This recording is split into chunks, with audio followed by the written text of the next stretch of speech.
दोस्तों, मैं आज आपके लिए एक प्यारी सी प्रेरणादायक और भावभक्ति वाली कहानी लेकर आई हूँ। जब भगवान बोलते नहीं पर सुन लेते हैं। बहुत समय पहले की बात है। भारत के छोटे से गांव में एक अद्वैत नाम का एक युवक रहता था। नाम अद्वैत था पर जीवन बिल्कुल साधारण, गरीब, अकेला और संघर्षों से भरा।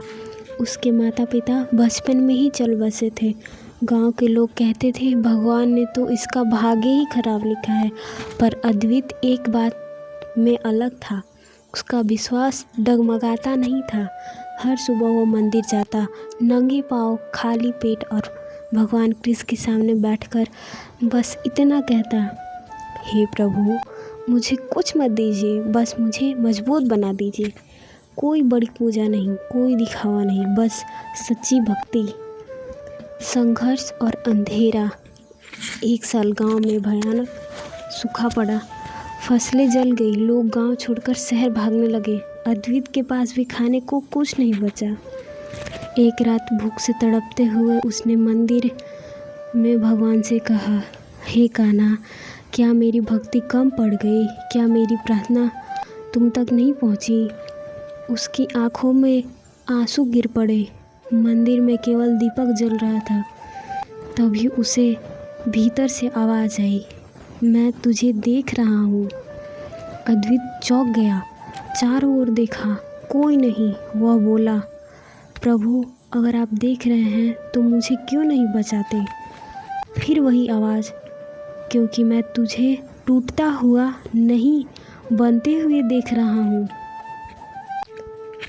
परीक्षा की आग। अगले दिन अद्वैत गांव छोड़कर शहर गया। काम मांगा, सबने भगा दिया। एक साहूकार ने कहा, काम चाहिए तो गोदाम साफ कर, मजदूरी आधी मिलेगी। अद्वैत ने स्वीकार किया। भूखा था पर झुका नहीं। रात को थककर मंदिर की तस्वीर के सामने बैठकर बोला, हे प्रभु, मैं हार नहीं मानूंगा, क्योंकि आपने गीता में कहा था, कर्म कर, फल की चिंता मत कर। सालों बाद वही अद्वैत ईमानदारी और मेहनत और धैर्य से एक बड़ा व्यापारी बन गया। वही लोग जो उसे गरीब कहते थे आज उसके चरण छूते थे। पर अद्वैत बदला नहीं।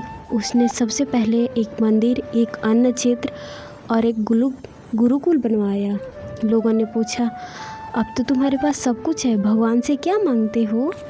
अद्वैत मुस्कुराया और बोला, अब कुछ नहीं मांगता, अब बस धन्यवाद देता हूँ, क्योंकि भगवान ने मुझे धन नहीं दिया, धैर्य दिया, प्रसिद्धि नहीं दी, विश्वास दिया। दोस्तों, कहानी की यही संदेश है, भगवान कभी देर नहीं करते। वह हमें बदलने से पहले हमें तैयार करते हैं। सच्ची भक्ति शब्दों में नहीं, धैर्य में होती है। जो भगवान पर छोड़ देता है वह कभी खाली नहीं रहता। जब सब रास्ते बंद हो जाए तब समझ लेना भगवान खुद रास्ता बनकर आ रहे हैं।